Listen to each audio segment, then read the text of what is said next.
Awesome. So I'm going to jump right in with the questions. Okay. Okay. So to look at you, you look like you're Punjabi. Okay. And that's what a lot of people would assume. And I'm sure that you get mistaken for Punjabi, where the aunties Yes. and they're just like talking to you in Punjabi and you're like, auntie, I don't know. I don't Yeah. know. Yes. It has happened a lot of times. So you're actually from Venezuela. Mm, And yeah. I think that you have a lot of fascinating components about you because I've known you for so long and I know how wonderful you are.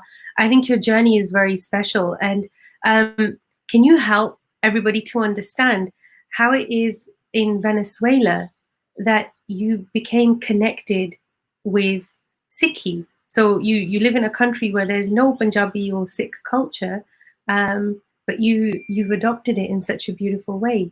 Yeah. So everything is Guru's blessing for me. And I kind of understood that when I found this path, or this path found me, with having literally no the star wearing person in the country, just one person. And this one person studied in my same university and lived just a few minutes away from my house. So it was very, for me, it was very meant to be. So yeah, I grew up in Venezuela. Venezuela is a country in South America, and there is very, very few populations of Sikhs. And when I was there, I didn't see any. Mhm. So they were like very, very few, and they were not visibly Sikhs. They, I think, only one person I met later in Miami who told me who was living in Venezuela was wearing at the star. Besides that, there is no presence of Sikhs at all. So there's one girl who was with me in the university, and she was wearing a turban. I thought she was a Muslim, actually, and because we are exposed to other religions, but Sikh is not one of them. Mm. uh, and I asked her, like, why does she wear a headscarf? And she told me, "Oh, I'm a yoga teacher, but I'm also Sikh. If you want to come to one of my classes one day, you're welcome." And I'm like, okay. I was looking my spiritual path back then, and that was a few years ago already. And when I went to her class, the first thing that they were teaching were the Mool Mantar, and I was very touched by it because they were explaining it in Spanish, not Mhm. only in Gurmukhi, so I could understand what they were talking about. And I felt really moved, mostly because I had kind of like a process before of meditating, finding my path, finding my spiritual, where my spirit belongs to. And I remember telling her, even before the class, I don't do mantras because that's not like how I meditate. I was, very prepotent. I don't know how to say, like, very like, this is what I do. I don't want to do whatever you do. Uh-huh. But this is how beautiful Guru is. Once I entered to that class and I sat down and listened the Mool Mantar, and they did a meditation like singing the Mool Mantar. I didn't sing because I was like very close to it. Mhm. Um, at the end of the class, I couldn't stop repeating it on my head. Wow. And at the end of the class, I was asking her who wrote it, and she say, "Oh, Guru Nanak wrote it." And I'm like, "Who's Guru Nanak? Like your god or something?" I have Mhm. totally no idea what Sikhi was. So she, little by little, explained to me, well, Guru Nanak is the guru of the Sikhs. And I was like, okay, but what are the Sikhs? And then so on, my curiosity kept growing, and Bani kept in my head. Like I kept singing over and over again. So next week, when I went again to the class because I wanted to learn more, I told her, "Look, I composed a song with the with the Mool Mantar." So I went from I'm not gonna do this to like I actually made something with it. Here's a composition. Yeah, I came with my lyrics and with the melody, and it's like I cannot stop singing it. Like, where does this come from? And then Mhm. she started telling me, well, this is the first thing you will read, or the first prayer you will read in Siddhi Guru Granth Sahib. I'm like, okay, that what's that now? And Right. she's like, well, that's you can say that's the guru nowadays. I'm like, okay. And she said, well, it's in a shape of a book. And I'm like, I'm at this point, I'm just like, all right. So how does this Going on work? here? Yeah, so she said like, it's okay, start maybe just feeling like, what are you feeling? You want to know more, I understand, but like, feel the words, like, what do you feel with them? And I say like, I just felt a lot of correspondence of what is being said. The fact that the Mool Mantra talks about unity and about no fear, no hate, and about truth, that made me realize that, or not realize, I felt that for me that was truth. So I wanted to know more. Therefore, I start my own investigation because I am curious. I am very curious. I have always been like that, and I didn't want to wait till next class for her to tell me. I just started looking at myself, Good. for myself, and I went to. I remember the first thing I saw was Sikhi Wiki, and there is a lot of information there. I was like, okay, I have the advantage that I speak English, so I could have access to many resources. When I tried to find resources in Spanish, there were not so many. So I just kept reading in English. So the next class, she gave me the Japji Sahib. And when she gave me the Japji Sahib, I didn't even know like that was, what was it, or if it was sacred or not. Like I have no idea. She just told me this is like the first prayer Sikhs do in the morning, and just read it. She didn't tell me you need to do this, you need to do that in order to read it. She just told me read it. Read it whenever you feel that you can.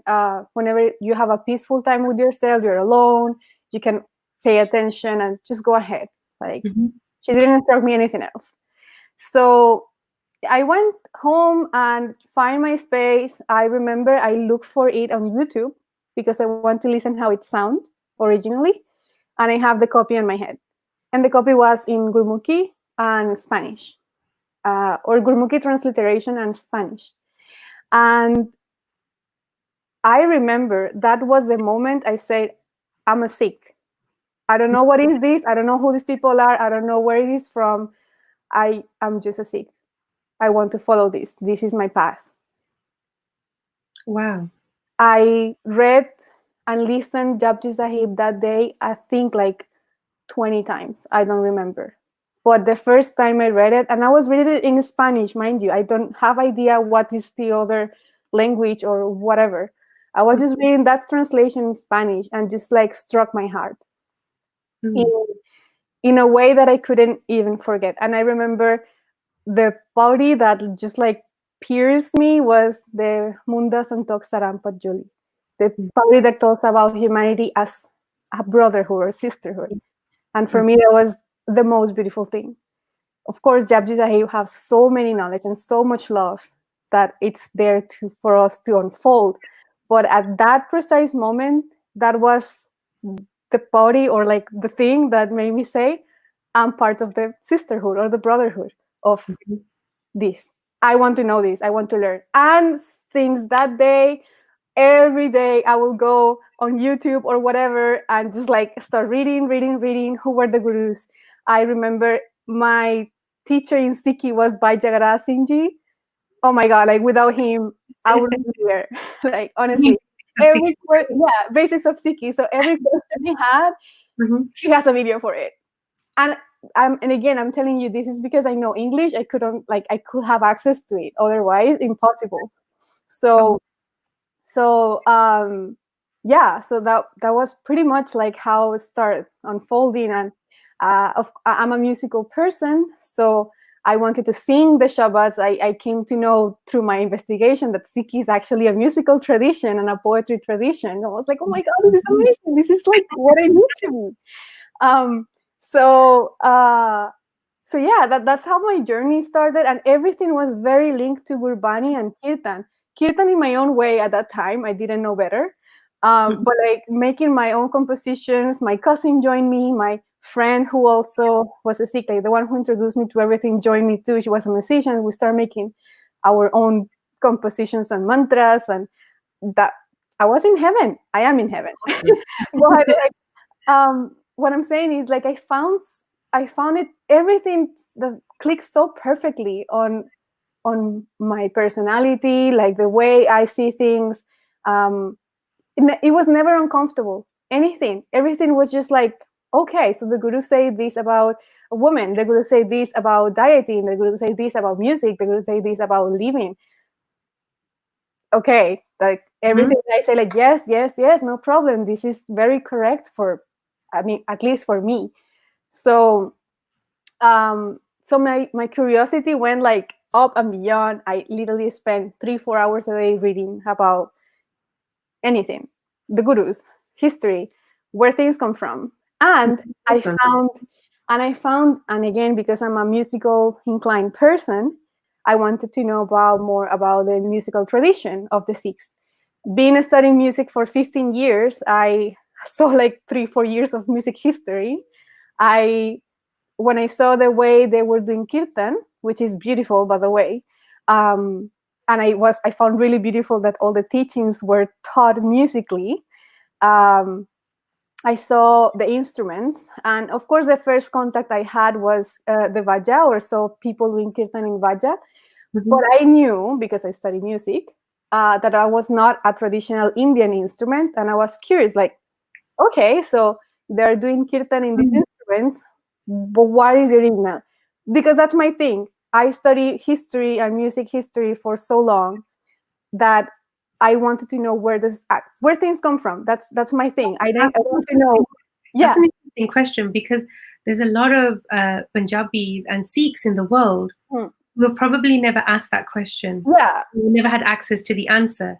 Yeah. So to come in already knowing that, I think that's amazing, because when I was growing up, right, I only knew the harmonium.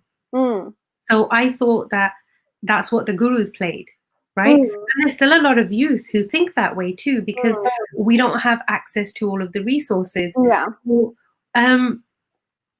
tell us about how you found out that the harmonium wasn't a Sikh instrument. Well, again, when I was in my second year of music, my music school, we have classes on music history, and it's of course based on Western music history. And the harmonium is actually an instrument that comes from the Middle Ages, and it was meant to be played in church in that time. And yeah, it's an instrument that comes from Europe, basically. And because I saw it, I was like, okay, that's weird. That's not an Indian instrument or instrument that belongs to the South Asian continent or area. Sorry. I'm curious to know where it comes from. Like, what is the original version of it? Right. Because this is a version that it came like few years ago, like hundreds of years ago, but Sikh tradition is later. It means that something introduced it, like, oh, what are the original instruments? Okay. Right. So I can add that little section in for you if you want. That it was in the 1840s. Alexander Devan in Europe actually made the harmonium that we use now with the hand pump. With the hand pump. A modification from the organ.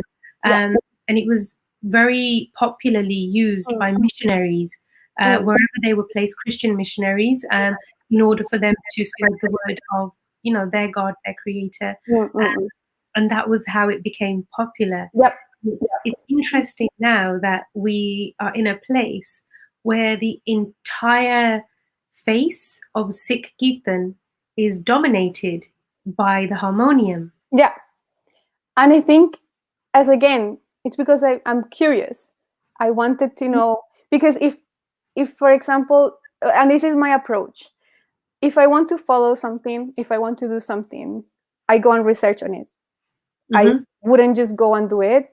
And that's That's exactly what we should be doing when you're introduced with new information. Go check it out. Make sure that it adds up. Because Guru gave us intellect. Guru gave us the capacity of not question, but like be curious, like go beyond. That's why we're learners. We need to go beyond.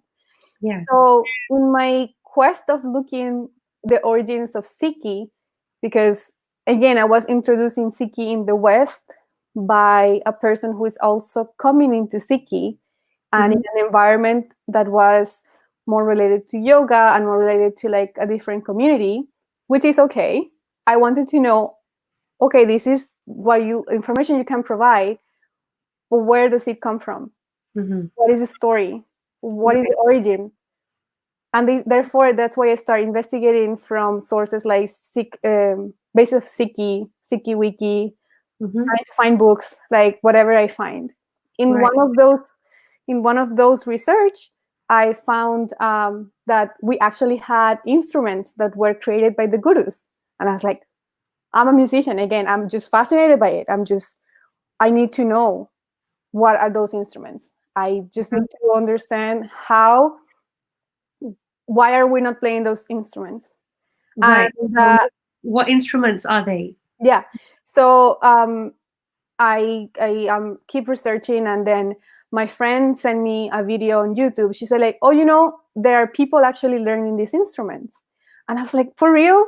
And then she sent me a video of Raj Academy and professor sitting there and the instruments, and I was like, wow, there is an actual institution teaching this. Like, I'm excited now. I want to do it. But I was in Venezuela. Like, I have no idea. These people are in London. Like, how I'm going to study this from Venezuela. And I don't have the money or like time to go to London and learn this. But I was like, it's okay. One day, that's fine. I just know they exist. So then I became curious about Guru Sahib. Like, well, I was always curious about Guru Sahib, but like the way it was written. What is that language? Can I interrupt you for a second? You Yes. said that you discovered these instruments that were made by the gurus, right? So can you tell us like what are the names or which guru made the instruments?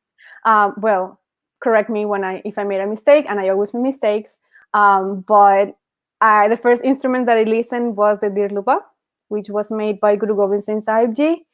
And then I listened the entire datta that time, and I saw like the many type of these instruments, and I went to the website, and then you have the information on the website, and I read that there is the saranda, the sarangi, the rabab, the dirluba, and the taus and jori. So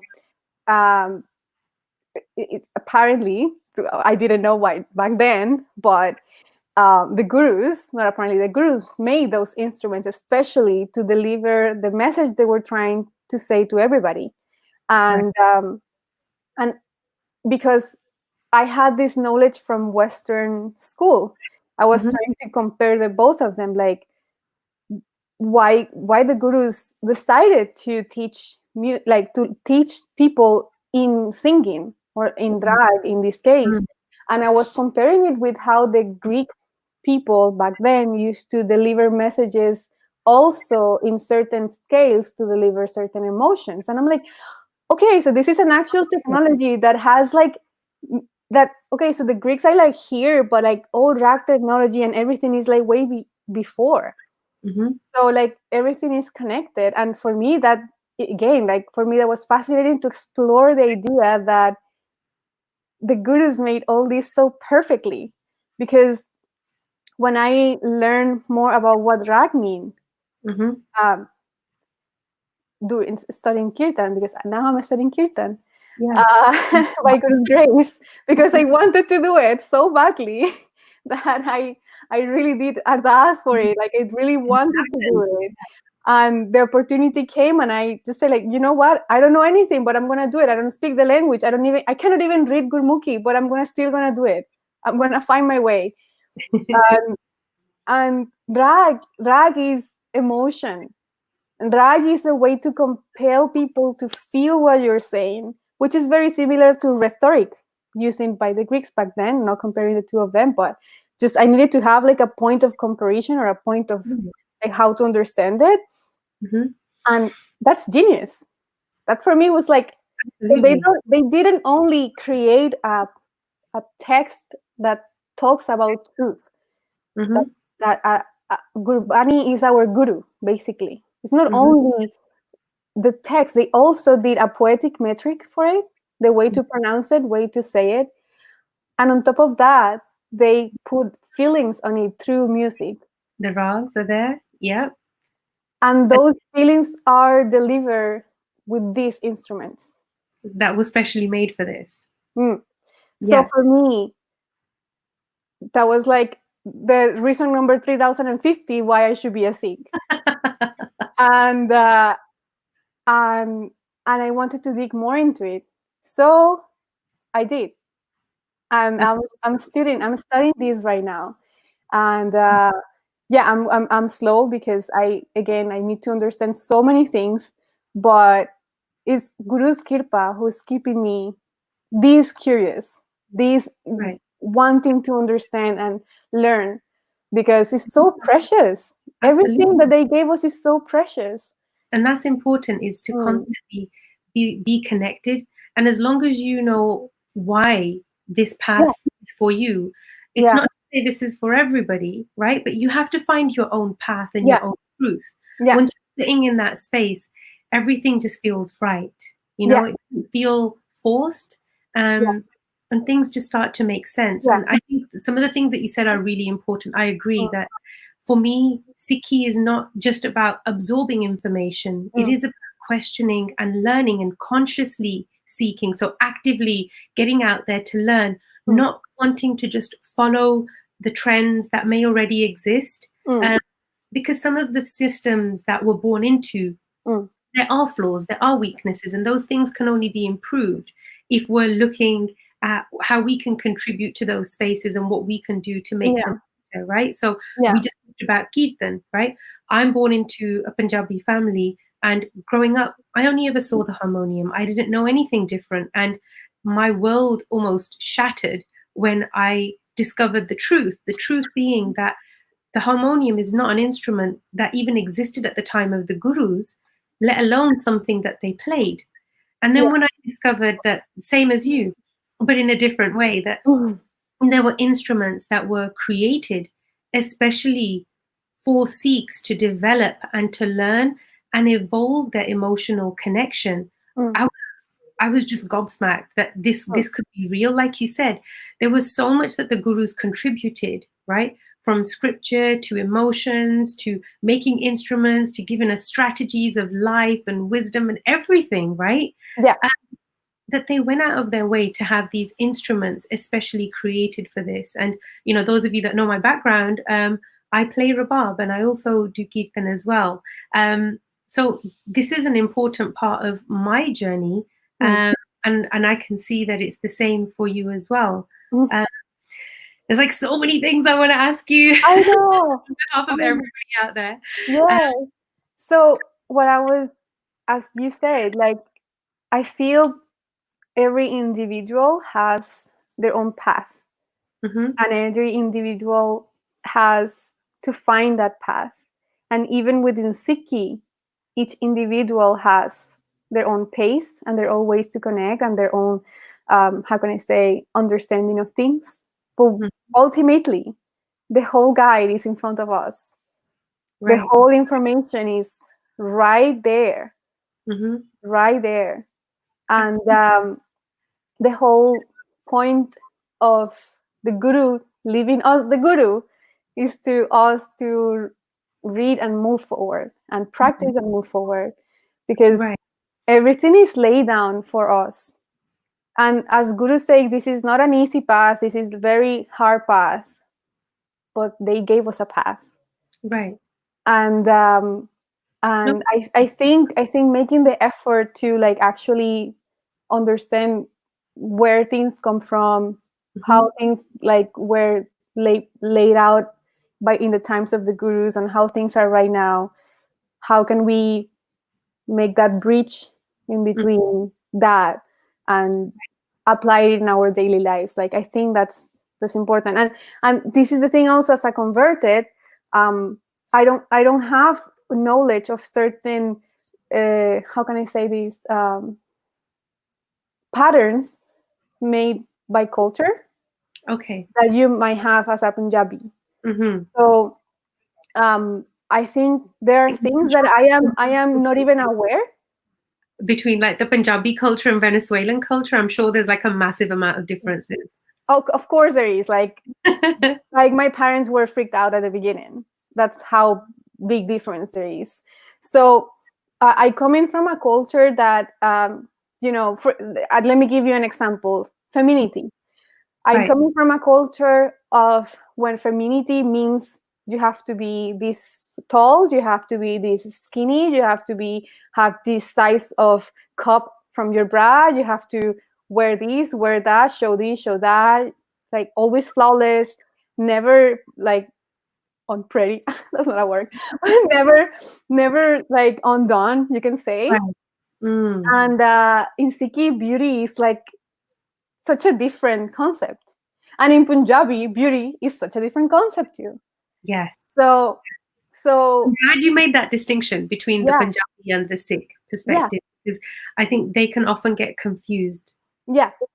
This is something that took me time also to understand, Hmm. because again, with the same example of femininity, one thing that in Venezuela women do is that when they have a baby girl, literally 2-3 weeks after, they pierce their ears to put the earrings Okay. when we're babies. So just to distinguish between girls and boys, Hmm. right? If you don't have earrings, you're a boy.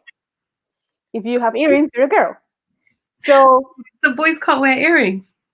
uh, they can, but when they're babies, there's a distinction of Okay. who is who, right? Okay. Like Okay. that's how it is there. Like I don't know if everybody does it right now, but like at least in my family was like that. So I grew up with this. I grew up thinking earrings means being a woman. Earrings mean femininity. Wow. But then I start practicing Sikhi. I start learning about things. I start tying the star. But I didn't want to leave my earrings because when I tie the star and I don't have my earrings, I look like a boy. That was my thought. So, so it took me a year to understand that earrings doesn't mean I am a girl. I'm a girl because I'm a girl. I'm a woman because I'm a woman, not because of my Right. earrings or if I wear makeup or if I have a double D cup in my bra. Like it Right. doesn't have anything to do with that.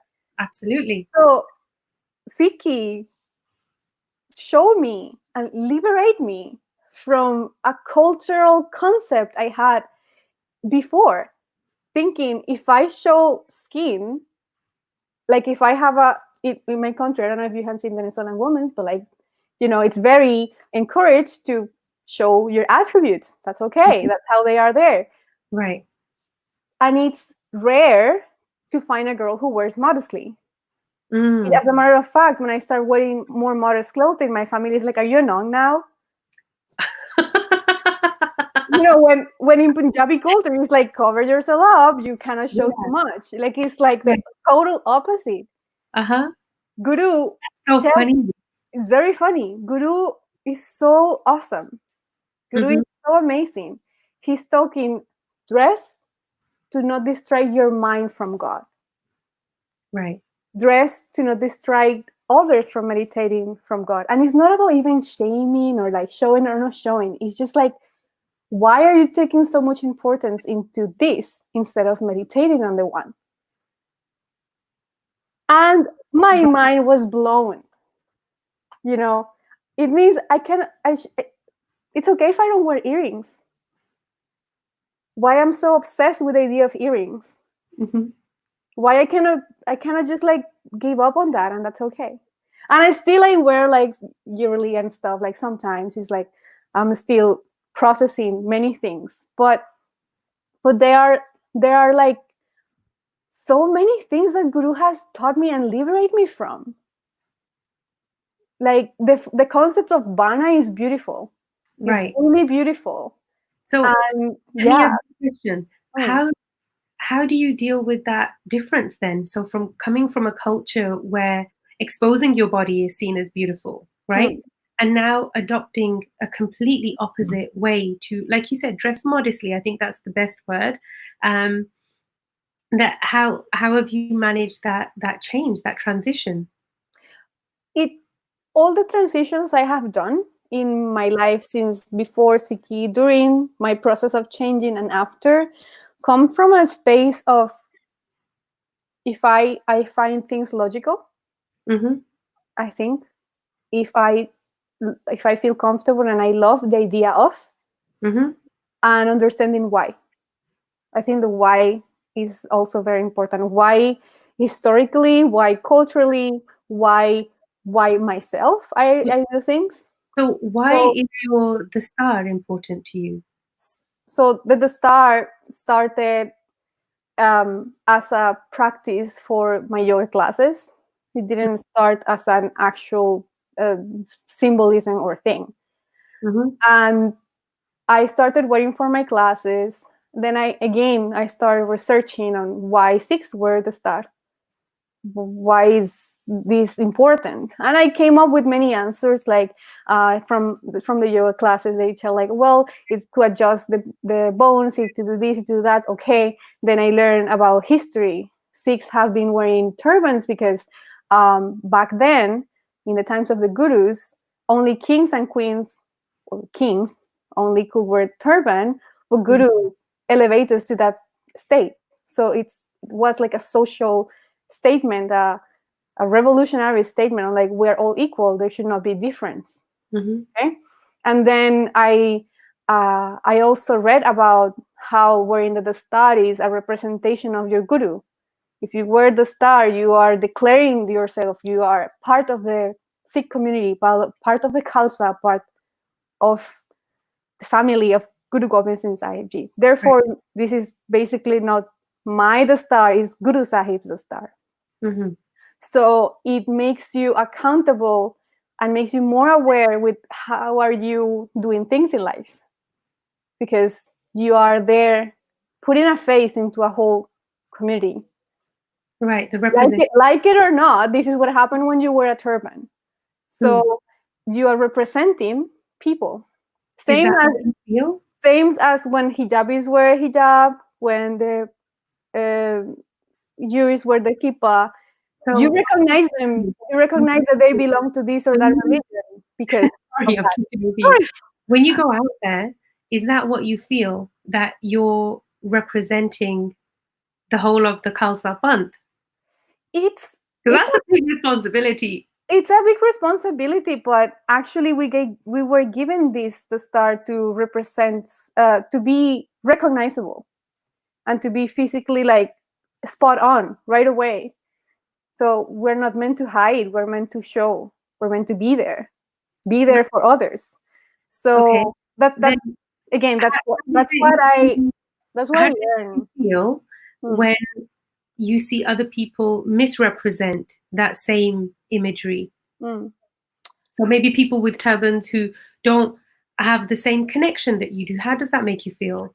This is very tricky because like there is a lot of internal processes inside. Like I'm a human and I'm a learner. I am very imperfect in so many ways. And one of my imperfections is that I get upset. I don't like it. Right.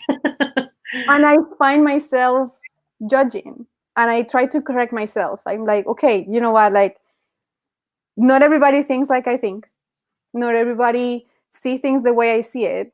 So what sort of things cause you to feel upset? For example, I can say, and again, this is something that maybe I have not been exposed because I don't come from Punjabi culture. So Mm-hmm. I see things more like everything is new. So whatever I read is like what it is. I don't have any excuse for nothing. So if I see a person wearing turban but having trimmed beard, I'm like, why are you doing that? Or if I see a person wearing a star but drinking alcohol, when clearly Guru says this is not allowed, why are you doing that?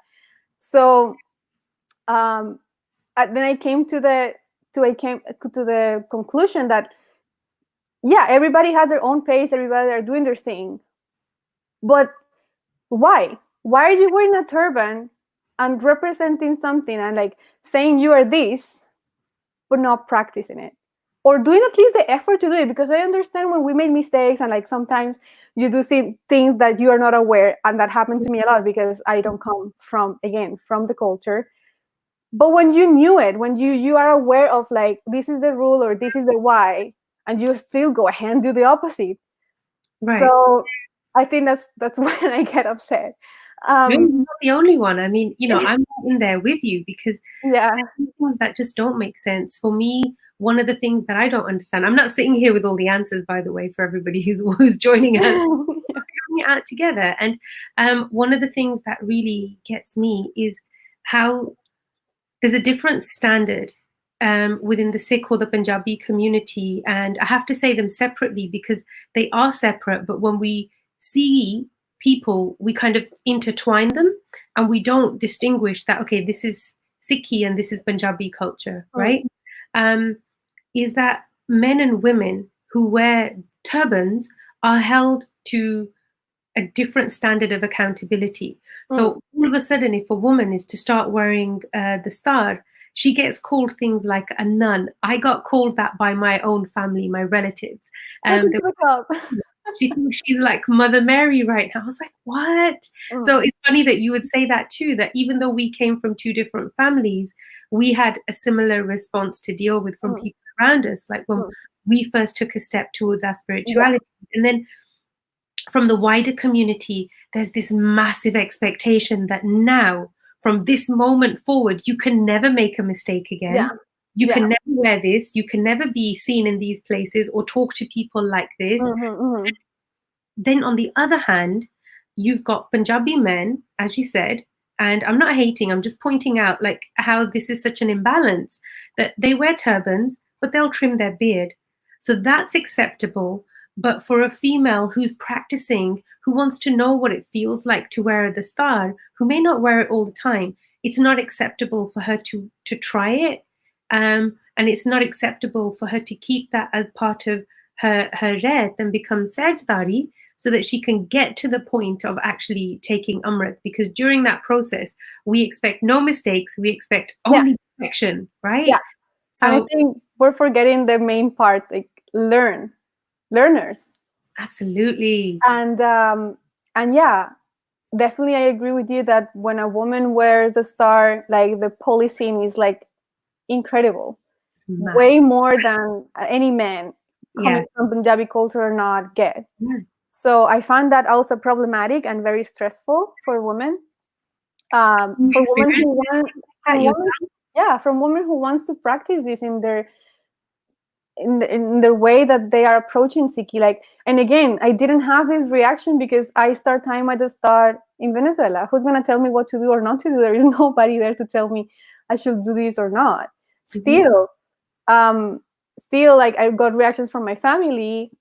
I remember the first day I tied my star in front of people. This lady came and say, "How are you gonna find a husband now? You're so pretty, and now you're covering yourself up." And I'm like, I have the same questions. It's like, who can marry you now? Yeah, on your head. Yeah, so like if a person is gonna marry me by my hair and not by who I am, right? Why this is a thing? What's the funniest question that you've ever been asked about your Islam? In my country, there is another religion called Santeria, which comes from African tradition, and they usually wear white turbans. And I used to wear white turbans a lot, and they thought I am Santera. And I told them, "Well, I'm not Santera. I am a Sikh, or a person who wants to be a Sikh." So I have gotten funny questions about that, like, to which order you belong to and this and that. I have gotten questions like, do you have cancer? And I'm like, God bless me, no, I don't have cancer. And people in my country, they literally, they don't know. And they will come and ask me, not in a way of being mean or being racist or nothing. It's just like literally just curiosity. And mostly have got compliments like, "Oh, that looks so pretty on you. I think if I do that, I will never look this pretty." And I'm like, "No, it's okay. You will actually look pretty to that."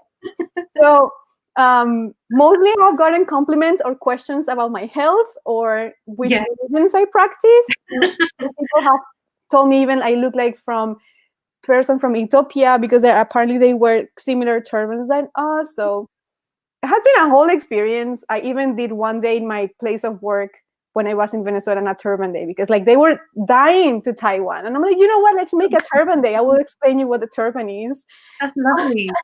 So yeah, they try it. And yeah, so you were asking me if I feel responsible for the entire Khalsa pans. Please say no, because you should. And Like, I don't, we and I have don't representation. listen, and I don't feel responsible for everybody because I'm not mother of everybody, but I do feel responsible for what Guru has given to me. Right. As an Amritdhari woman, by Guru's grace, I Mm-hmm. understand that this is something that I should really appreciate. Mm-hmm. And for my own sake, my own spiritual sake, I don't want to go away from it. Right. Therefore, I do my best to understand what having the Sikh Sarup is. Right. Again, I'm not doing this for the entire people. I'm not doing this for the Kaltapant. Good. I'm doing this because Guru has given me this blessing, and I Mhm. want to move forward with it. Right. In that process, as a secondary thing that is happening, I don't know how to say it, as like a thing that is here, it's like people see me as like I represent Sikhs. I do not represent Sikhs, but I do represent my Guru. Right. I think that's a beautiful answer. Like Yeah. a really beautiful answer. That it's impossible for us to carry the weight of the whole month because you can Yeah. never meet everybody's expectations. And I Mm. think Sikhis evolved over the years. Mm. Every single individual has a different expectation, and it's impossible to meet people's expectations. But it's important to meet our own and to honor that relationship and that commitment with our Guru. So I think that's beautiful. I mean, yes, absolutely. So we're getting to the end of the show. The time has just flown by. So I can't believe it. I felt like it passed just 15 minutes. So, okay, I've got a couple more questions, okay? Yeah. One is about these beautiful things. I have been asked many times, like, what is that beautiful jewelry that you wear in your dastard? And my dastard for me is my crown, and it connects me with the royalty and the equality that the gurus gave to us. So every single day when I tie my dastard, I remember that in each of the layers, in each of my lard that I tie, there's a responsibility that I hold myself accountable to in my commitment with Guru. That if I'm needed, if I'm called upon today, I'm ready to serve, I'm ready to act. And I carry that responsibility with pride. So I wear these beautiful adornments into my dastard, which are made by my beautiful sister Guruchanan. So why do you make them, and what inspired you to create them? So, do you remember right now when I talk about the earrings being part of my concept of femininity for a long time? I had so many earrings home, and I started tying the star. And at some point, I decided not to wear more earrings. I decided I'm gonna try this. I'm gonna try to feel feminine without it. But I was like, what do I do with all my earrings though? Like, I have like a little connection with them, and I collect them. So I was thinking, I'm gonna make them jewelry from my turban.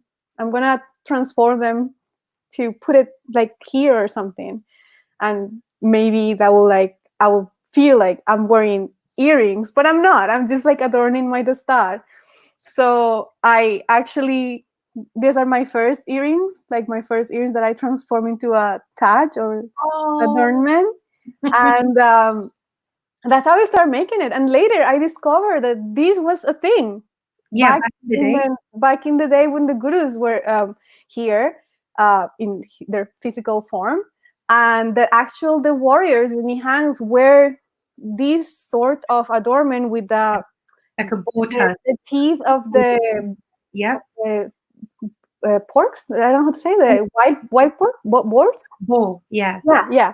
So they put it in their turbans and with the tingly things on underneath. I have one, which is fake by the way, and I was like, oh, this is so cool! Like this actually, it was an actual ornament from the stars of the warriors back then, and I just decided to start making more, and then I started wearing one, and then some other singini and came and be like, oh, that's so pretty, can you make one for me? And it was one of them, and I'm like, sure, I can make more. So that's how I started making these, and it was a nice connection that I wanted to time at the star because I wanted to adorn it, and I wanted to like feel proud of it. So yeah, that's how I started. Okay, and one last question, I guess. Actually, they say we can take more time. I just read a comment. Oh, awesome! Thank you. I know that, but thank you, whoever said that to us. Yes, Signet, yes.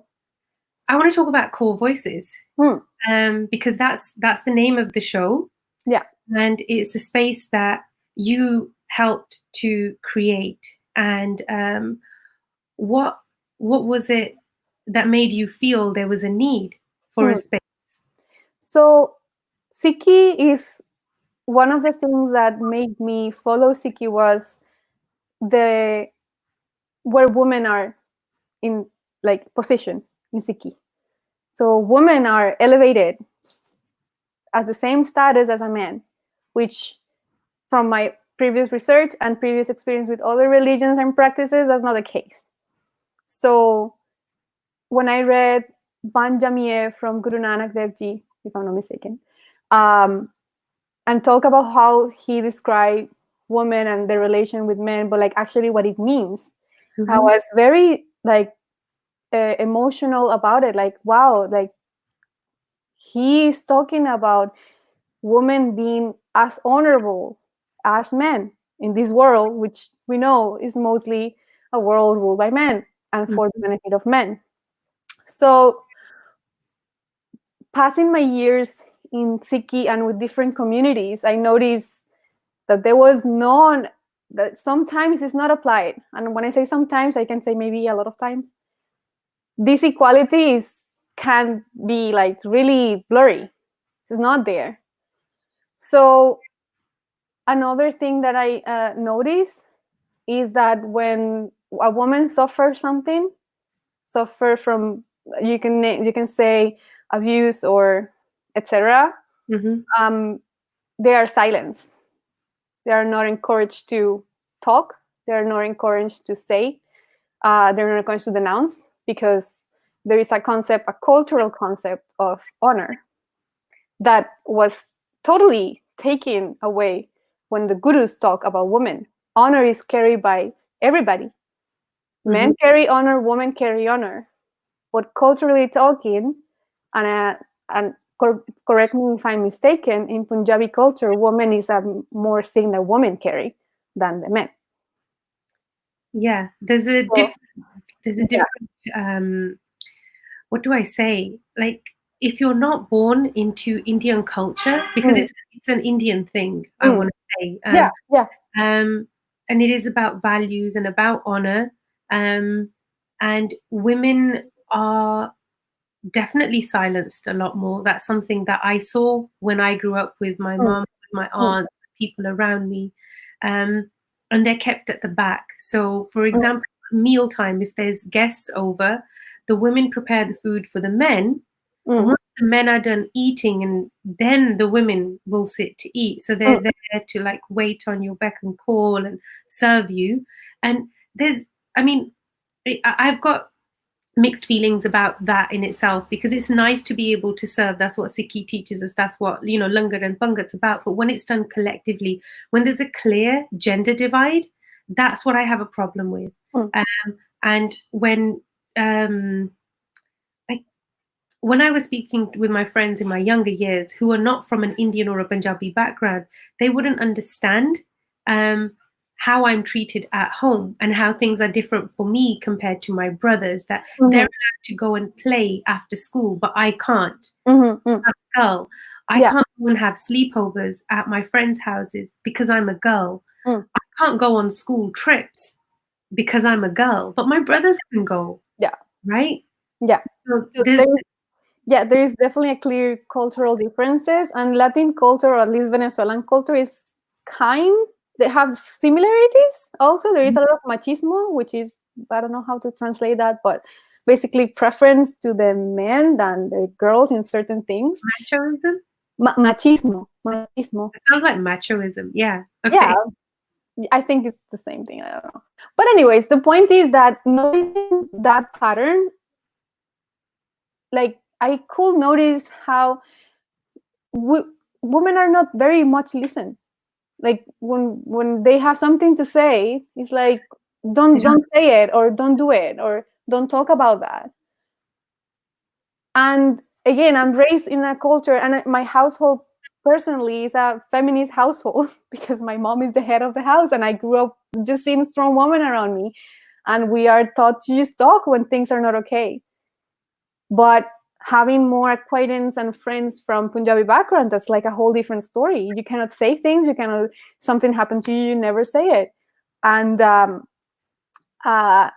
and it's not like I came here to impose and do things. I'm just saying that to say like why, and the concept of why, or the why from them was like, because I will embarrass my family.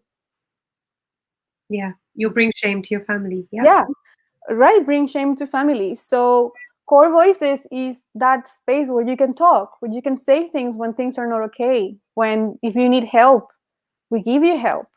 If you know, not us giving you help, but like directing you to where to go to get that help. Right. And a space for so just to let it out, because like is for me, and again, this has a lot to do where I come from. If something happened to me, my first reaction will be say it, scream it, you know, call somebody, talk with my parents. That was like what I was trained for. When I was like 6 or 7 years old, the first thing my mom told me is like, if somebody is something inappropriate to you, you just like fight back and make a scandal and talk to everybody. Losing you there, Guruchanan.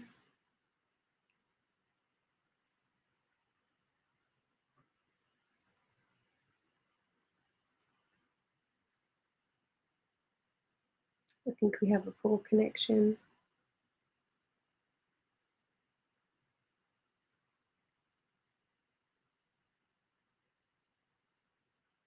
I agree with what Guruchanan's saying, that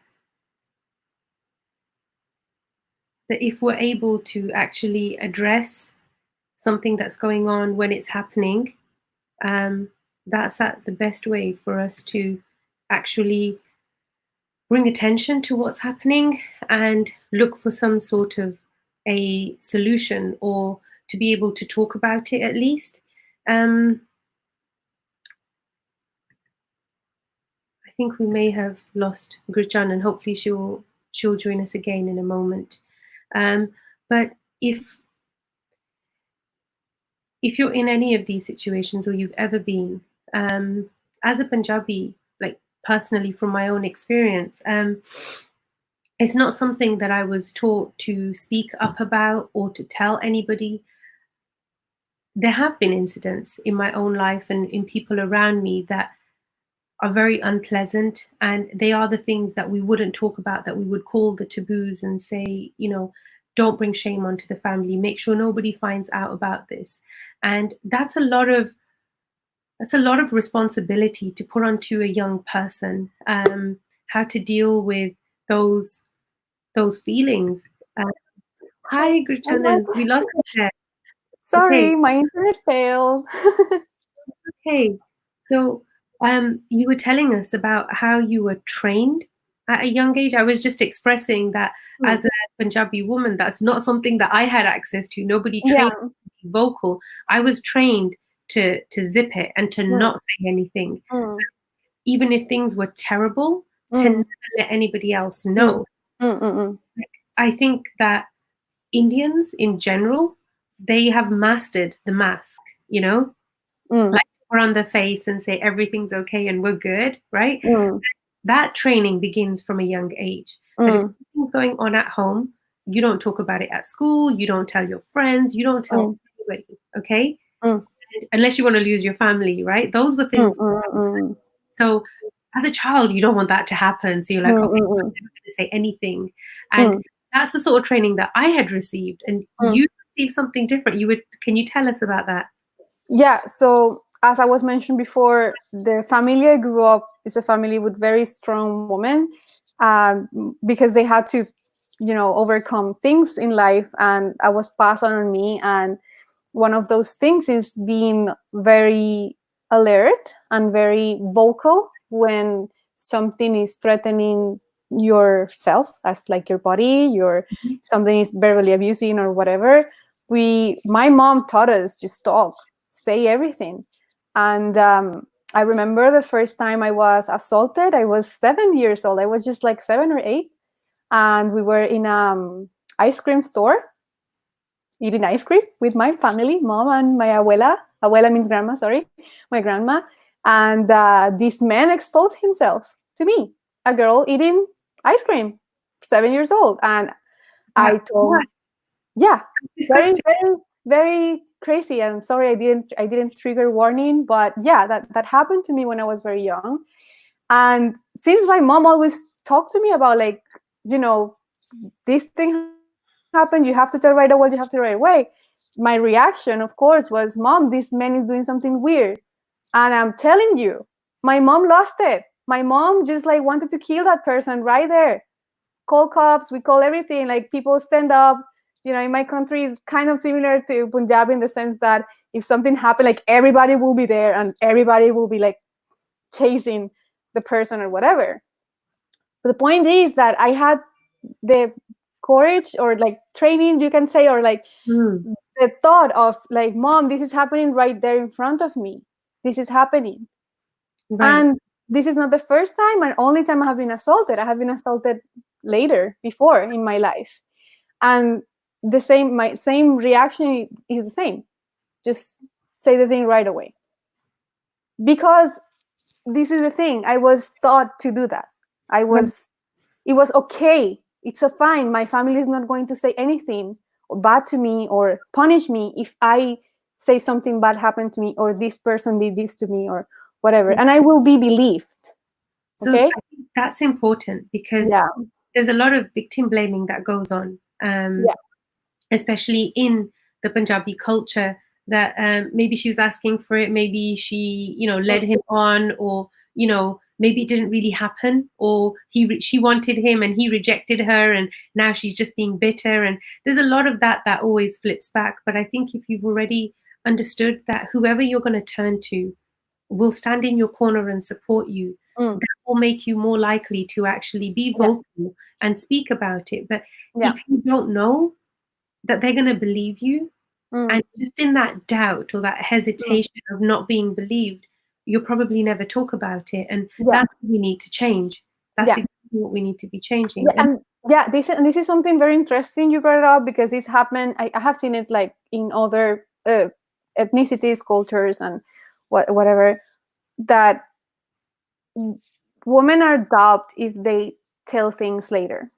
And I think, no, I think when people doubt, when a woman say, I was assaulted like a year ago, a few months ago, first thing they say, why don't you tell it right away? Right. Why is the proof of that now you're telling so late? Mm-hmm. And I think people don't understand how hard it is for somebody to tell this happened, or they don't understand like the cultural training of the Mm-hmm. person, and why did that person didn't say it was abuse or something happened to them at the moment. Mm-hmm. So that's exactly what I was going to say. Like in that moment, there's a lot of cultural layers to peel back for the Punjabi woman or the Sikh woman. Like all of that training of don't say anything, don't bring shame, remain perfect, otherwise nobody's going to marry you, and all of these things that we've been fed growing up, they Mm, play a role and they mm, stop us because if they say like there's a saying in Punjabi that you don't want to have like a black mark next to your name, mm, because if that black mark's there, you'll never be able to remove it. I've mm, never heard that being said to a boy, to a man. mm, I've heard it being said to women countless mm, times. And I think it's really important for us to understand that when something like this happens, you're dealing with the shock and the mm, trauma, mm, then you're dealing with this deep resentment against your culture because you want to say something. Nobody wants to keep mm, a secret mm, like this because mm, inside it just destroys you and it mm, hurts you every single day. And we feel more and more isolated. But if we can undo some of that cultural, like the negative cultural training, and mm, maybe create spaces that you mm, had where we're training our young people, boys and girls, that if something happens, you go and you speak to somebody, and then it's our responsibility to make sure we do everything we can to support them and not to blame them. I think that's Exactly. what we can, Exactly. make some sort of a change. But Yeah. I've got a bit of a personal question, and you can choose not to answer it. But you've talked a little bit about abuse, and I don't want you to have to go in too much detail because this is not the space for that. I don't want you to feel that, forced to do that. But is this something that you've experienced in Sikh or Punjabi circles as well? Okay. Regarding abuse, I have like the specific word I mean, abuse. I've never been abused, yeah. but maybe feel like uncomfortable, kind of like a little bit attacked, a little bit like, oh, why are you doing that? I did have experience twice on that in Punjabi surroundings, or I didn't say Punjabi, you don't know, like Sikh Punjabi surroundings. Okay. I'm not making sense of myself. Environment. That's the word. I'm sorry. Environments. This is Okay. what happened when you're bilingual. You forget words. So yeah, that happens to me twice. Like in one occasion, there was a very old man who asked me inappropriate questions, and I talked to my brother, my spiritual brother, but like he's my brother. And I say, why is this person asking for my hand? He's literally can be my grandpa. That's totally not appropriate. And I remember talk to kind of like the head of the place, and I told them like, this happened to me. It's very uncomfortable, but nothing was done. And I found myself sometimes very not being safe because I was in the same space that that man. So, and that man, even though he was older than me, he was taller than me and stronger than me. So being trained as I've been trained, I doubt anything, everybody. I don't know if you're old or young, I'm still feel, if I feel threatened, I feel threatened. Right.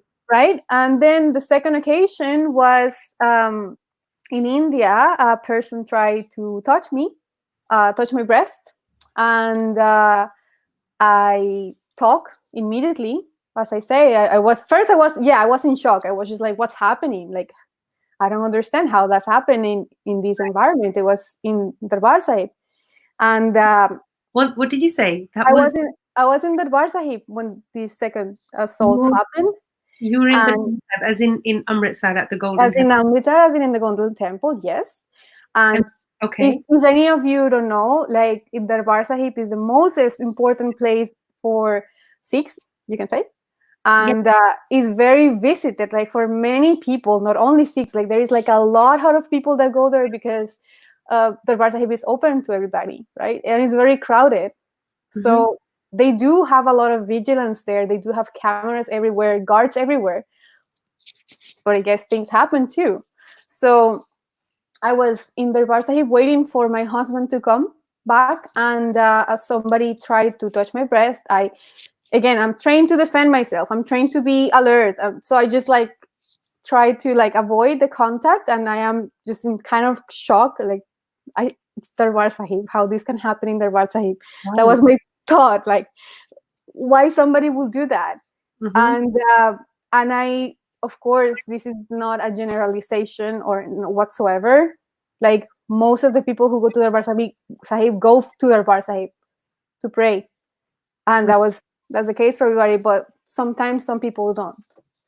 And immediately once my husband came, I told him right there what happened, and he went and caught the guy, and we took him to security, and he was punished. Did you say he cut the guy? Yeah, my husband went and caught the guy. Caught him or cut him? Because I heard cut. No, not caught, like caught, like the agarrar, like okay, he caught him. Okay. Yeah. So he took him and asked me, was this the person who did this to you? And I said, yes, he tried to touch me, and he did like here.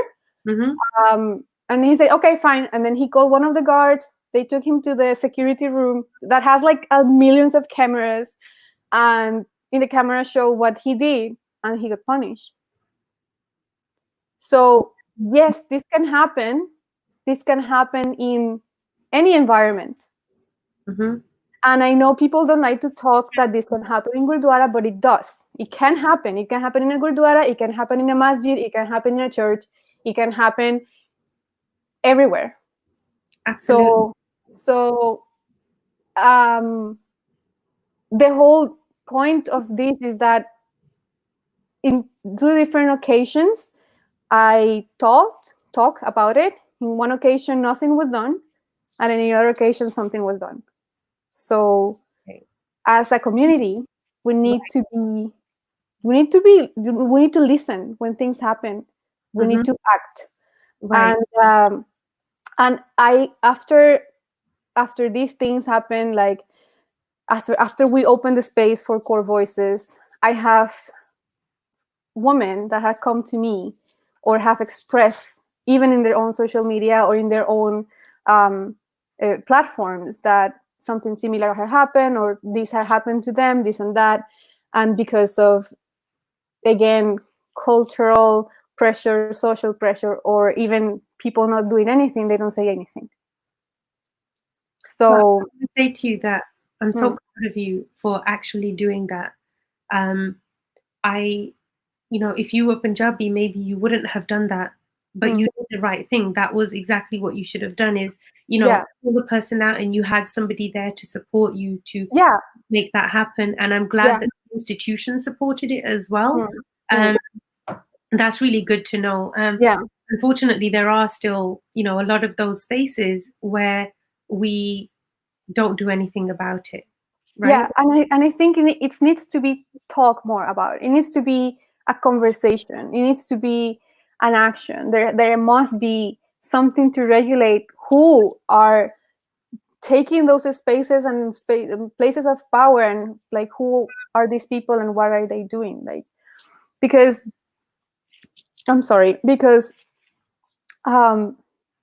from what I see, or from what I have heard from other women and also men, there are men who has been like, it's not that doesn't happen. It happened to men and boys too. Yeah. And the thing is that there is no consequences. So if there is no consequences, how can you avoid this to keep happening? Right. It's very true. And one of the things that Guru teaches us is to speak when there is injustice, is to act when something wrong is happening. I remember this Saki of this woman. I'm not remember the exact names, but the Saki goes that that a woman was being assaulted, and this Kaur came and chopped the hands of the guy. Like, I'm not saying we need to chop hands right now. Like, we're in another time. I mean, if it's necessary, why not? But there is choices now. Like, you can report, you can talk to somebody, you can call police or whatever.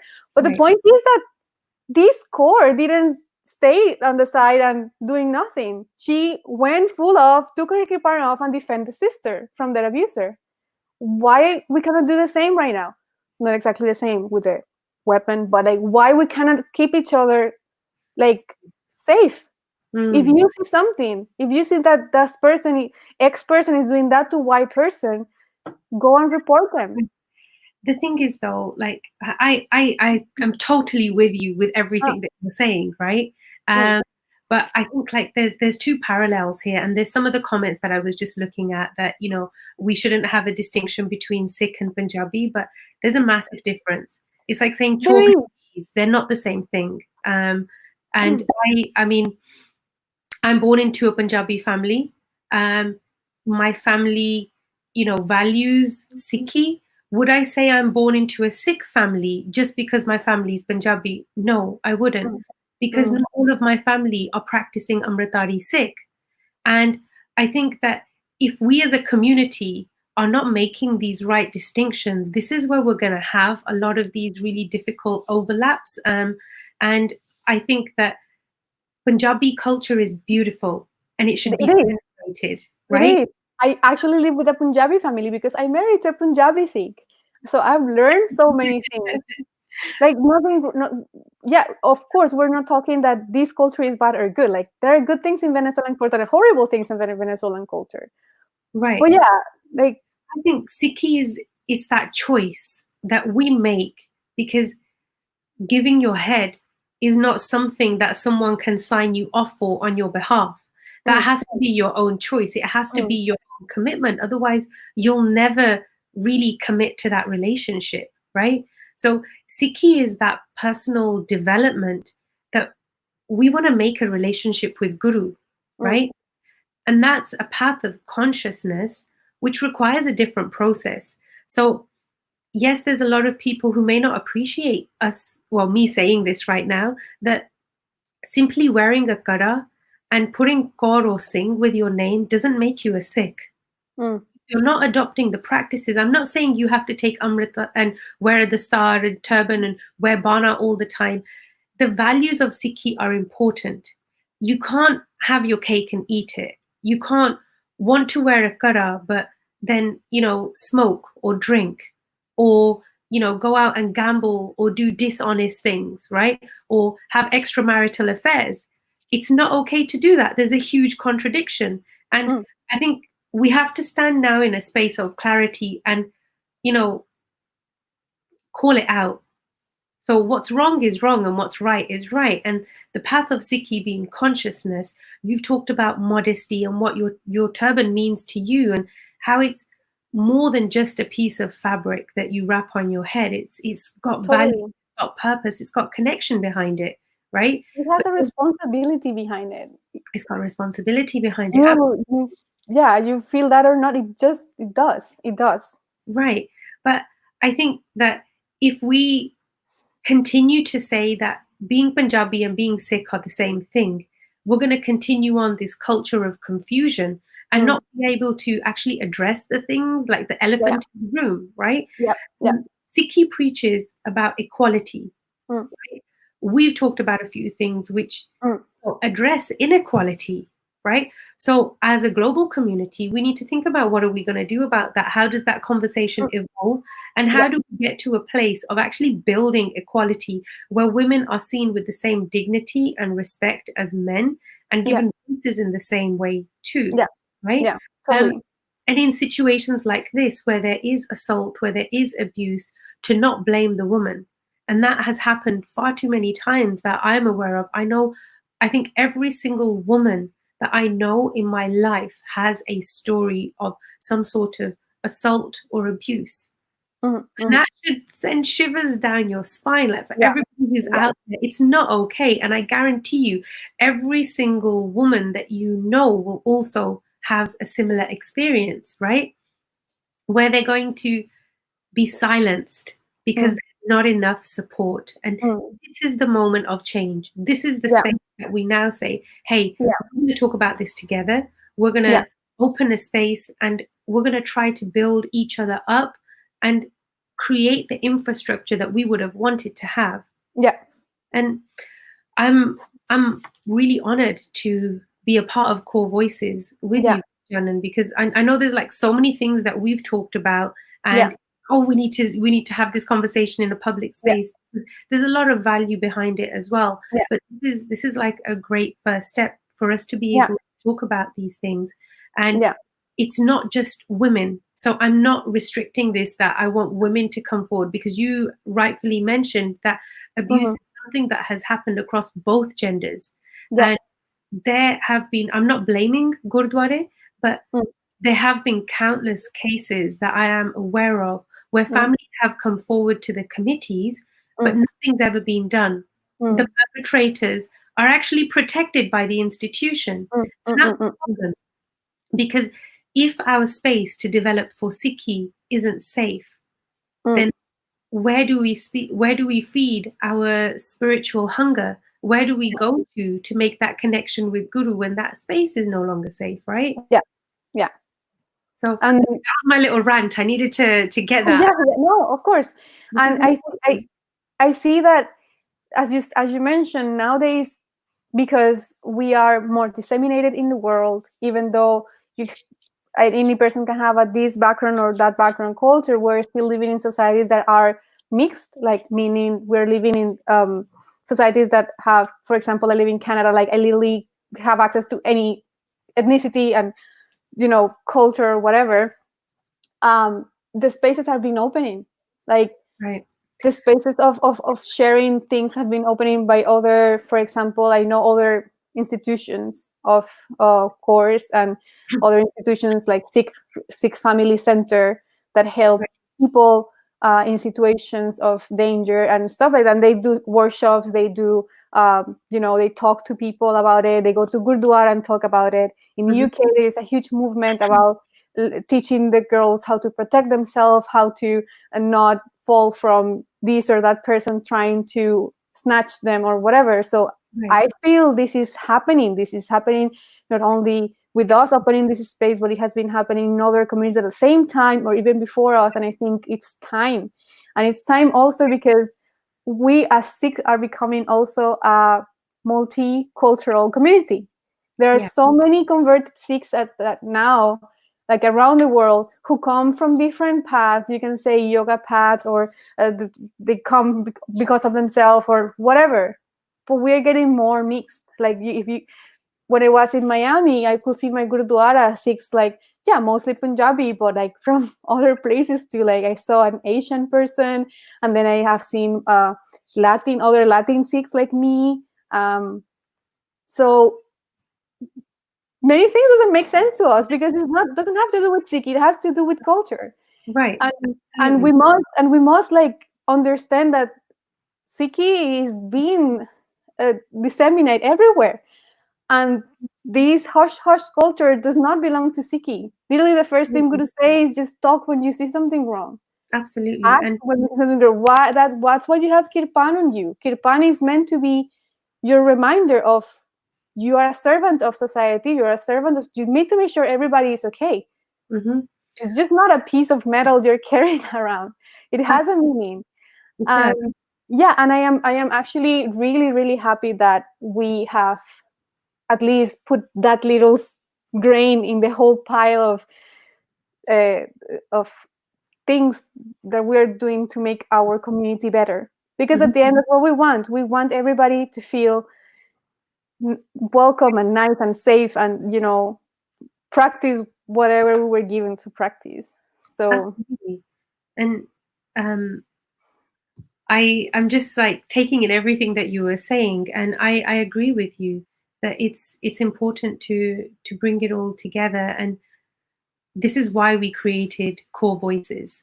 yeah. And not it is written Core Voices, but it's the core voice, like the voice inside of you that has been silenced, or has been vulnerable, has been afraid, whatever it is that's causing you to not speak. Check out corevoices.org, and if it's something that you want to support, please join forces with us and help us to uplift each other so that we Yeah. can break this culture of shame and silence and actually start to have healthy conversations Mm. and work through problems like we should be doing, right? And absolutely, Guruchanan, we're a warrior race. It's not that we're made to be timid and shy and blend in with the crowd. The reason we have our sarup is to stand out from the crowd. So I think remembering what the bana means and those values of Guru Gobind Singh that are embedded in all of our hearts, right? Whether you're practicing or non-practicing, whether you're Punjabi or Sikh, those values are inside in your heart, and you know them, you feel them, right? And that's what you need to reach into, to remember Mm. that you're worth it, you deserve this, and Mm. you're not alone. And this is a space where we can tell you you're not alone. And Mm. we appreciate SickNet supporting us to give us a voice so we can reach to you and say, here, let's talk together, let's reach out and uplift each other, right? There's a few of the comments that rolled in about how men need to support the uplifting of women. Totally. There needs to be that support. And I want Totally. to like piggyback a question off that to you, Gurchanan. And this is something that I have experience with, but I want to ask you first before I Mm. share some of my little tales. And it can be comical, it can be whatever you want it to be. But how have you dealt with I'm sure you get this. I'm going to say this because I know this. But how have you dealt with the men that slide into your DMs in social media? That's a funny one. So I first need to say that I love my husband because he is like the most supportive person ever.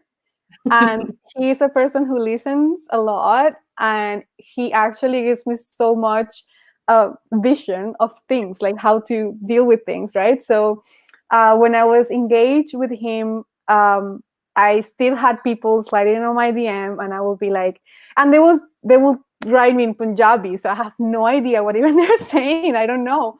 So I will just like forward this to him, like, what is these people saying? And then he would just like comically, he wouldn't like get upset or anything. I was just like expressing like, this is happening, and this is like, why does this, like, they don't see I have, like, I'm engaged. Like they won't respect that. It's okay. Like, just ignore them or whatever. So that's my first to go. Like, I don't give them my energy because they do not deserve it, pretty much. Mm-hmm. If you come with right intentions and ask me questions about like things, or like you just want to friendly talk, that's Right. okay. That's But fine. I talk. a lot of Gauras out there Yeah, who yeah, yeah, yeah. are harassed in Yeah, their yeah, definitely. social media, like this, Yeah, they're yeah. start wearing That's Harmonium, and they're yeah, beautiful, yeah, yeah, and they have to deal with a lot of abusive yeah, yeah, slash yeah, yeah. It's inappropriate. really, yeah, yeah. They will come and say to you like, "Oh, you look so pretty," and this and that, and like, "I want to marry you." That's like the first one I got ever, and I have this and I have that, and that, I think that's nice. I have other sisters who have shown me their DMs, and they're really violent and really like, just no. Um, my way to go is, I do not give my energy. I do not correspond nothing. I don't say anything. I just like block, ignore. I don't care. If the Okay. person is really disrespectful, I will answer, and I say like, you're literally like, what are you doing with your life?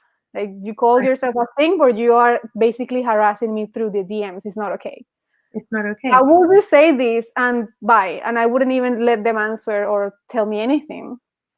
And if it's really, really bad, and that's because I have a husband, I was just like, Yeah, look, you talk take to over. that person. I don't want to deal with this. Just scare him. I don't know. Talk to him in Punjabi. You know your thing. Right. Yeah, that's what I do. You're I lucky know. to have a Punjabi husband who can step in and like deal with the problem for Yeah. you. But You can call a brother. I don't know, but you can also, yeah, totally. You can do it by yourself. The most discussion I have with somebody is just telling them like, what are they doing wrong? Why this is not okay, and not engage it anymore, and block the person for right. no, like, under no reason. You should not hide yourself. I disagree with this. Some people have said like, oh, but your account is public. That's why you have your account public. But why I'm gonna hide myself? I'm not the one doing wrong. I am Right. not the one harassing people, so I'm not gonna hide myself. So Right. it depends on like how you want to react with things, or what you want to do with things. My way to go is like, if it's nothing very crazy, I just ignore. If it's Ignore too crazy, I say, look, this is wrong, don't do this and that. And if it's extremely crazy, like a picture of you guys know, because that happened, I will be like, you know what, this is like way beyond my like, no, Yeah. I'm not gonna do this. Okay. Like, So and this is bad. This is really bad. This is like a this is really bad. like a it's like a it's like the pandemic, but in our DMs. Yeah. So So basically, what you've just described for me is not different to what you experienced as a 7-year-old in an ice cream store, right? mm, Where without your permission, somebody is exposing themselves, basically. exposing themselves or making you feel uncomfortable. For me, they're not different. And the reason that I brought this in is because we all need to see this differently. We can't say that it's all fun and giggles when somebody's just making inappropriate comments to you in your DMs, in your direct messages on social media. That's what DMs means. But it's that's okay because it's harmless. It's behind a screen, It's right? not okay. But it's not okay in person, right? Mhm. You can't have a double standard. Either they're both okay or they're both not okay. Okay? Let's Correct. have a Correct. straight line. Okay? So for me, in my book, they're both not okay. Not And okay. I experience this a lot. I know a lot of Sikh Punjabi women who wear turbans and who do not wear turbans, who get harassed endlessly. And there's one particular type of people that are doing the harassment. And unfortunately to say, they are Punjabi men. Well, I have got everything. I have got it like from That, Punjab, from Maharashtra, from I'm kind of pleased to know that it comes from yeah. all ends of the spectrum. But for me personally, Mm. the people who slide into my DMs, who are throwing marriage proposals, who are making inappropriate comments, who are sending me pictures I haven't asked them for, they are all Punjabi. Oh. And that for me is really, really, really disappointing. Mm, mm, Because mm. we can't sit here and say, oh, let's jump together and buddy up and let's fix this problem inside the institutions and we can bring equality and we can talk out about abuse. When the men that are doing it are the same men, essentially. And I'm not saying every single man is the same. I'm absolutely not saying that. We are Um, not generalizing here. We're just talking about our experience. Yes. Absolutely. Thank you. But what I'm trying to say is that we cannot possibly say re-educate the girls, train them to be warriors from the moment that they're born, and then if something happens, they must have been asking for it, right? Mm-hmm, mm-hmm, We need to mm-hmm. say re-educate your boys. Yep. And Re-educate actually, boys and yeah, treat them the values of how to look after their women, how to respect them and treat them like queens from a young age. Because if those are the values and that's what we're taught, then there would be none of this abuse happening on social yeah, media or in person. totally, totally. Part of like fixing this problem is educating both sides. I commend you the other day that I saw this video from a training course who was being done in one of the countries in Africa. If I don't make mistake, it was Somalia or a country in Africa. Sorry about my bad memory, but the video was teaching how it was training actively the girls how to say no, how to defend themselves by martial arts and defense and techniques and stuff, and educating them on like their rights and like the rights of their bodies. Mm-hmm. And in the other room, it was the boys. The boys were also educated on like women's right and like the rights on their own bodies too, like how to approach a woman and this and that, talking about boundaries and about everything. Mm-hmm. So in the video, I wish I can share the video with you guys, but I don't remember. In the video said that at the beginning of the class, 70% or 80% of the boys thought that it was okay to touch a girl if she was wearing a miniskirt. What? By the end of the course, that percentage dropped to 5. Only 5% of the boys thought it was okay to touch a girl because she was wearing a skirt. So Wow. the key was, yeah, of course, we must train our women, we must train our girls, but also we need to educate the guys. And as one of the comments says, yeah, we can do everything ourselves, but if there are not men supporting the cause, or there are not men being trained, or there are not men being educated, we're still doing something like fighting, like it's not together. And and I don't know when in history this was lost, but like as far as I know, everybody was trained with the same principles. It was before. I mean, I think evolution, economical migration, all of those things have, brought us to where we are. But it's we have to address what the issue is, and the issue is that they're the same thing. There was very recently, I can't remember the name of this beautiful young girl, Punjabi girl, who's in Australia, who shared a feed about this private WhatsApp group or a chat group amongst boys, like locker room talk almost, where they're sharing private conversations from girls that they're talking to, and photos as well. So these were images that were sent privately to one individual who then shared it amongst their little locker room chat. And they thought this was funny, and they're talking about raping, and they're talking about lots of things which they shouldn't have been talking about. When this got exposed, the questions that came back and the sort of comments that people were making is that, well, come on, it's harmless conversation. It's not like they went out and actually did anything. It's not like they raped anybody, right? Yeah, it's like what one of Benji's was saying in the comments. It's just normalized. Why are we normalizing violence? Even saying things is saying and doing.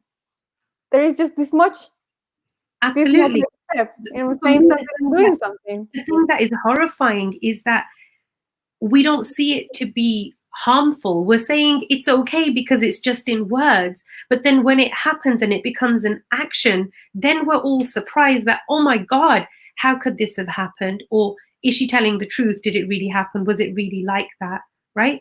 I think that until we're actually making those changes in how we see it and saying that it's not okay to have those conversations, right? I'm not in any sort of a group that talks derogatory about any gender, and I Same. will not be Because like that's not a normal thing to do.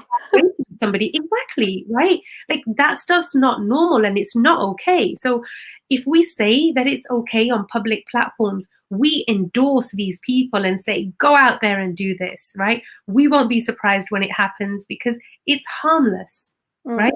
Until it happens to somebody that you know, somebody that you love and that you care about, Yep. then it becomes an issue.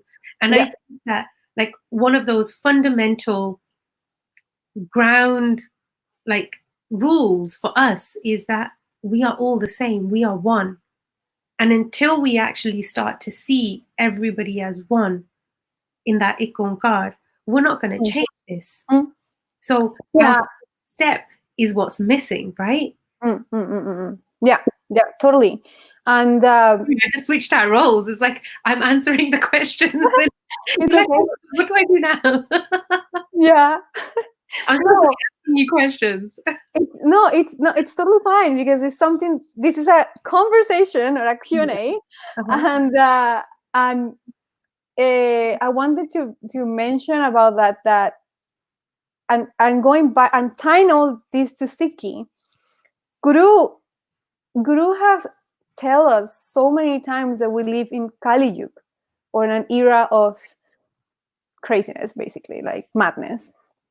And Guruji has given us tools to navigate to this Kali Yuga. I'm aware that the problem of abuse and all this normalization of abuse in women and kids and all this is result of this era, basically. Like if you want to talk more spiritually talking, it's like it's madness at this time, basically. Guru has been teaching us how to literally just not involve, be strong and defend people who are being like that. And there is tons of Saki that talk about that.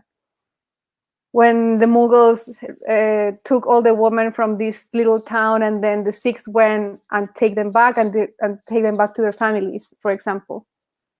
Were the Sikhs doing nothing? No, they were fighting back that system because they were being sold, human trafficking, sexual trafficking, etc. So, tying again these things to Sikhi, the world is really messed up. We know that. There is a whole industry, as one of Benji is saying here, it was a whole industry of porn and stuff that normalized things that we should not be normalized. It's very innocent of to think we're going to change all that. Really rarely is going to happen, but we can help. We can do something about it. We can help the people who come and say something, or they're looking for refugee, and take them and, help them out. Right.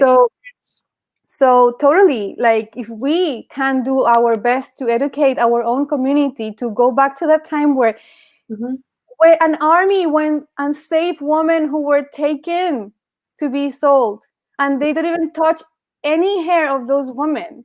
Where'd that go? And this was our Guru's teaching. These were our teachings that they gave to us. So totally, like I think we need to go back to understand and educate and train both genders, every Sangat, on how to move forward from that, because that's basically like a whole Maya Kali Yuga situation that is taking us away from our real goal, which is we're here to connect with Guruji. That's it.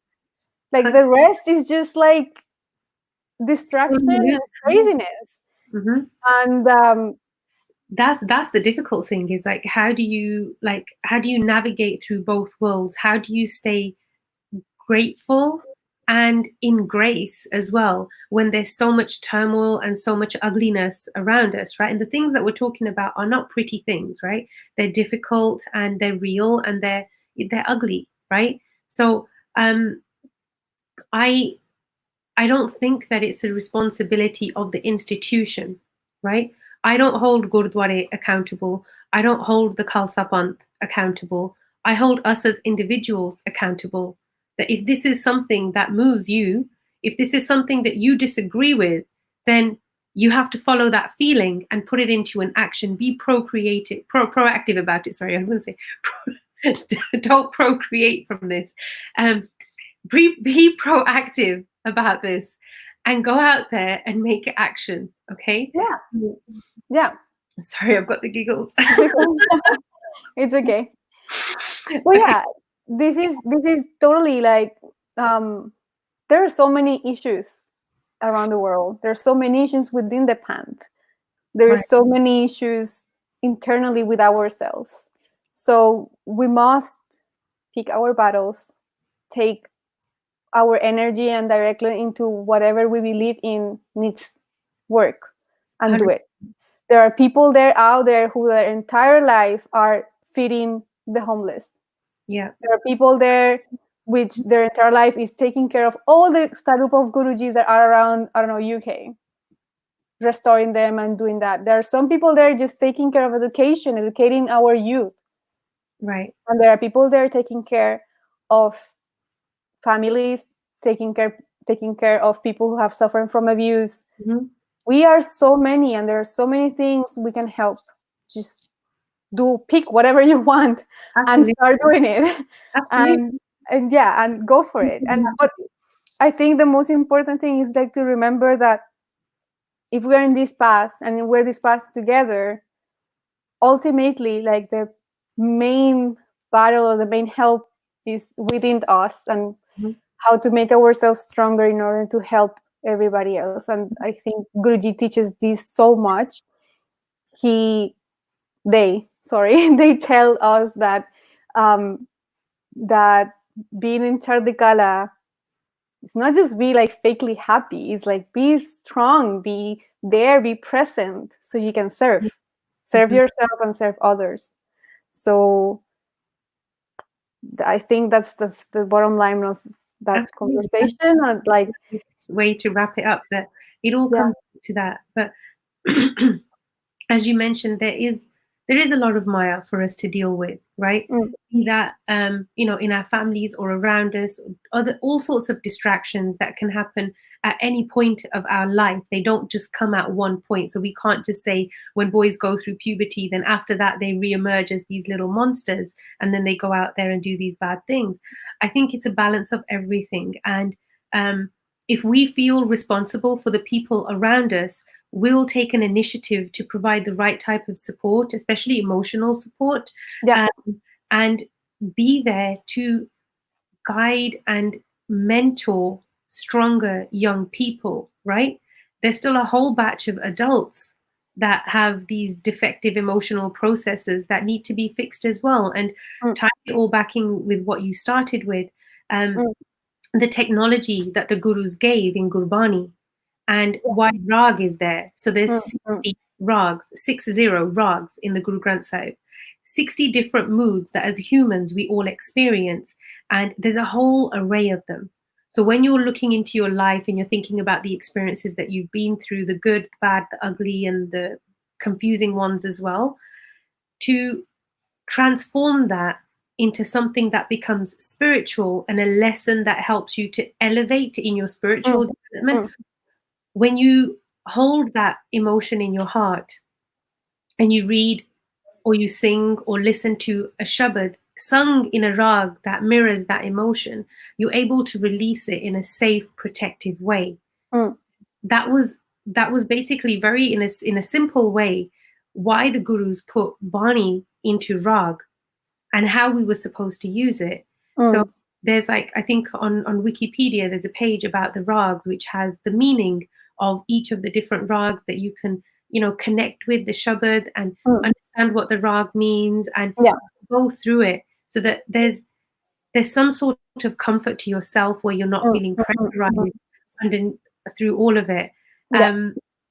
Okay, You know, so learning is key. Learning is key. learning is At the end of the day, and this is why I'm so grateful to, like, Basis of Sikhi again. Like, their motto is arm yourself with knowledge. Knowledge is what will take on you yourself with knowledge. Yeah. beyond. Mm-hmm. And learning more about your guru, learning more about how things were done, learn the language, learn the history. History is so important. Learn how to be grateful for the struggle of people before you. You know, like I'm saying this going back to the first part of this conversation. Being converted means that, yeah, we learn about the religion and we learn about the faith, but we also need to learn, like, what happened, why we are here nowadays practicing. It's because of the sacrifices and struggle of the people behind us and the people who came from another country than us. We cannot take things and pretend not to, or avoid or not listening to whatever the struggle was. And I learned this because I also married to a Punjabi family, and I have asking a lot of questions about what happened. Like, for example, learning about the struggles of 47 or 84. Like, these are things that I never listened before until I met them, until I started reading. And but learning also this is just as a context of history. So for us to understand why these things are taught this way. For example, if we don't know about caste system, or if we don't understand what was the deal with the people being separated, we cannot understand the concept of langar. For example, we cannot understand Miri Piri if we don't understand the invasion of the Mughals in India or in Punjab. So these sort of things. And within that, there is also the spiritual understanding of things, like the language, Gurmukhi. We should be able to read and understand Gurmukhi. Understanding of rag, why rag was there, and why do we need to actually practice on that and explore that. And learning of Shastra Vidya or Gatka.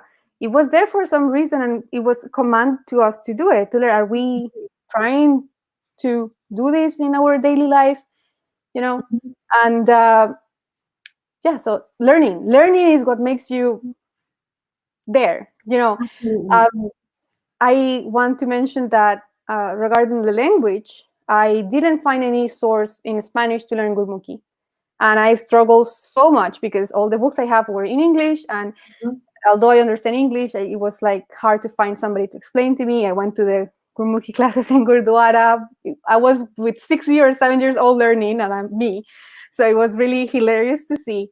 But my husband and I, one day I was telling him, like, you know what, like, there is literally nobody teaching Spanish people how to speak Gurmukhi, like in a very pure way, like just talking about Guruji and Gurmukhi. There is like mixed here and there, but like nobody actually just teaching you, like, hey, this is the Ura era, and this is what we learn, and this is how you read. So we started a project with just 10 people online saying, like, you know what, let's gonna call it Gurmukhi International, and like everybody who speaks Spanish from anywhere in the world can come and learn at least the basics of how to read. That is awesome. So you did exactly what we were just talking about. Like, you identified something that needed to be done, and instead of expecting someone else to do it, you did it. So what's it called? Gurmukhi? Oh, it's called Gurmukhi International, and it's basically a school where we are trying to teach people who speak Spanish Gurmukhi. And I'm lucky that Inderjot has studies from Taxal, so he's kind of allowed to teach like the basics, how to read and how to pronounce properly, how to we have also like Gurmat classes, like where we actually, well, I'm just a translator because I'm actually learning too, where he teaches about story, history, and Saki. So it's a space of like in Spanish, which we don't have, for people to come and learn, and breaking the barrier of having a middle person to tell us anything. Like, just learn this and you will will go and have the access, all the knowledge like right there for you. So that's awesome. the same is kind of like how you created, like you and Professor and like the team of Raj Academy creating a system or a platform for people to actually go and learn Saj and learn Rag and learn like the original way of making kirtan, because that's what was calling you and Professor. That was all of Yogi Ji, Professor Surinder Singh Ji's Yeah. hard work. Well, like it's a team. But Yeah, it's mostly his. Yeah. But the point is that it's knowledge. He's sharing knowledge. We are trying our, this is a very small project, but like I just saw the need to share more information in Spanish because there are many people from South America, Spain, and other countries interested in learning more about Sikhi, but they don't speak English and there is no Spanish content. So we were that's awesome that you guys did that. Thank you for creating that space. Knowledge is key, guys. Knowledge is key. I like that. So that's from Basics of Sikhis, what arm yourself with knowledge. I like that very much. I think that's absolutely the essence of what Sikhi is. And we have to go out there and ask questions and look. And as they say, seek and ye shall find. So if you're looking for something, you're going to find it. If you've got a question, then there's an answer out there as well to meet your question. But if you don't have a question, then there's no starting point, right? So something that you and me talked about, and again, I'm going to wrap it up. I said this like an hour ago, but here we are. So we are going to go. This is too good. Thank you for talking to you with us. I hope you guys are enjoying it as much as we are. We talked the other day about quarantine, right? And how people across the world are like bulk buying and, standing in lines to go into supermarkets. And you made a comment to me that this isn't so bad. Like, this was normal for me back in Venezuela. Like, how are you seeing that? And what did that mean to you? It's funny. It's a funny question. Is a question that has to do with experiences in different levels, and how like the behavior of human is like basically complaining about anything, but not realizing like there are war situations, and you kind of like, it's better if we learn to be more grateful than complaining. So when I was in the line of Costco, people were complaining because they need to make line for 18 minutes. And I'm like, okay, so it's okay. It's valid. You can complain, but it's not that bad. You still can go and buy food. Like in Venezuela, it's so hard. You have to make line for 8 hours or 7 hours or like even like more to get one bag of flour. And that's it. That's all you got for a week. And good luck if you have a family of 7 or 5. So I was just thinking how we as humans and we as persons, we must count our blessings, be grateful, because probably there is a lot of struggle out there that we don't even realize or we don't know. So yeah, that was very interesting observation I had here. Yeah. Thank you. Living in America and here, compare when I was living in India and Venezuela, like I noticed sometimes, I don't know, it's just funny that how I see people complain about things that are just like nothing. Right. But it's important to know that, we are all in a space of privilege and we don't see it. Yeah. Right? Yeah. And totally. To stay grateful is so important, to know that totally. we have food, we have, clothing, we have shelter, we have family, and that those are actually the necessities. And we offer gratitude for them every single day? Do we appreciate the people around us who support us, who lift us up, who love us and care for us? Do we appreciate them every single day? Are we grateful for everything that we consume, knowing that there are a lot of places in the world that have not even a fraction of what each of us are wasting in our households every single day? So, staying grateful is really important. I've got 3. This is going to be like my little rapid fire, okay? So like 3 really quick questions, and I just want you to answer them as quick as you can, okay? And then we'll wrap up, okay? What is your, or who is your biggest inspiration? My biggest inspiration beside my gurus are the women in the pant. Like, we have queens in our pant that literally lift my face when I read about them. Okay, give me one name. Mata Gujriji. Okay. She is absolutely amazing. She's a don. I agree with you. Yes. Okay. Next question. What gives you joy? Music. Worshipping through music is my biggest joy. Okay. Which is your favorite instrument, flute or dilruba?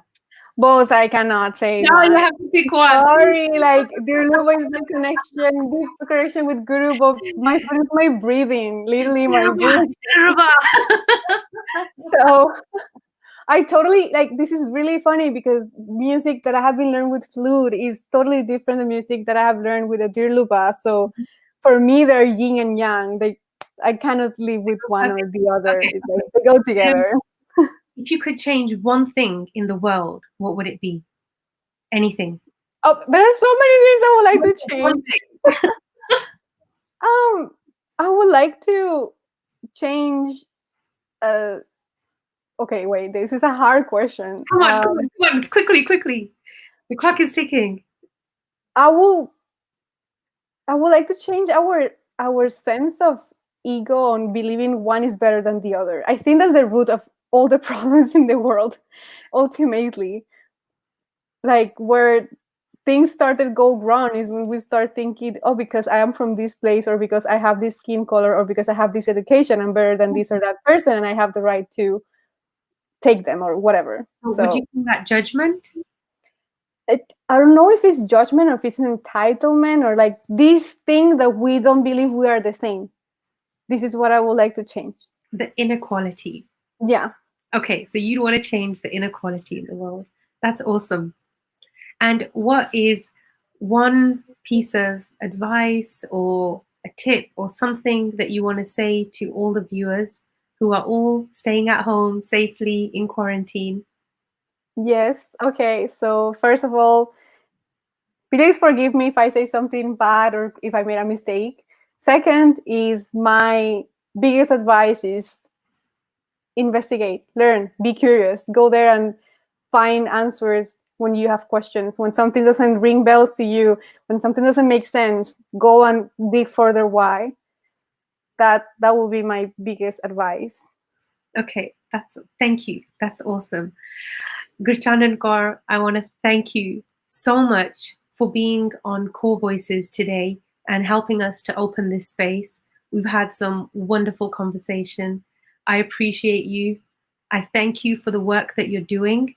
And, please keep inspiring us the same way. And thank you, everybody who joined us, who's watching, who's listening. Please keep supporting us. We're going to be here again every week. Don't forget to send us your questions to kaurvoices@gmail.com. You can check out the website, kaurvoices.org, and let us know what questions you have for next week. Thank you so much. Thank you, everybody. Thank you so much for listening to me. Thank you. Thank you, Jasvir. Well, I'll see you next week. Waheguru ji ka khalsa, Waheguru ji ki fateh.